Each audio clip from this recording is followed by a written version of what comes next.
All right, welcome. Once again, another request from my girlfriend Joni. She wanted me to do a breakdown of my Pomodoro method. By the way, sorry, I'm just getting over a cold here, but I did want to make a video on this today.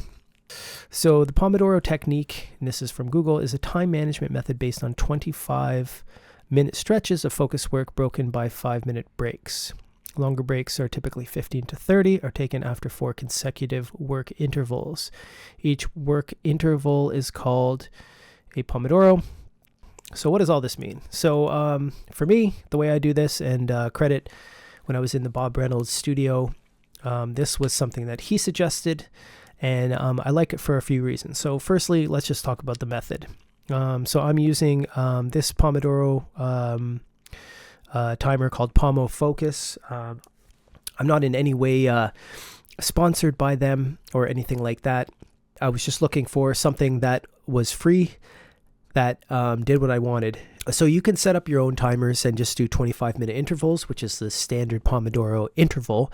However, it doesn't set up the breaks for you, so you're kind of left to your own devices. Take a 5-minute break, maybe you go a little bit longer. This one really sets you up and keeps you locked in, so you can set your length. Short break is 5 minutes, long break is 15. Let's take a look at some settings. So, and then long break interval. So what all this means here is my Pomodoro length is 25 minutes. I have 5-minute break in between the Pomodoro interval. That does this rotation 4 times. So 25 minutes, 5-minute break, 25 minutes, 5-minute breaks. It'll do that 4 times. And then based on the long break interval, after the 4th Pomodoro, which is, if you include the breaks, after 2 hours, you get a 15-minute break. That's basically how this is set up. But you can tweak that however you want.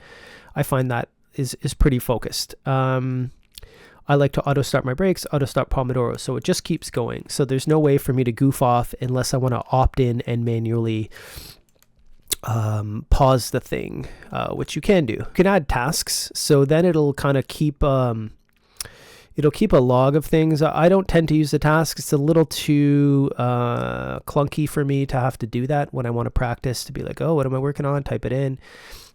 There's 2 reasons why I like this. Sometimes it can be tough to say you're having trouble getting motivated on a given day. If you just say, well, I'm going to do 1 Pomodoro, that's going to go by actually really fast, and it's just not going to be efficient. So this helps you dial in and do that. And it also forces you to take breaks, which is actually kind of important. Even if you think you don't practice enough, you probably do. You probably just aren't taking like well-intervaled breaks. So this forces you to do that.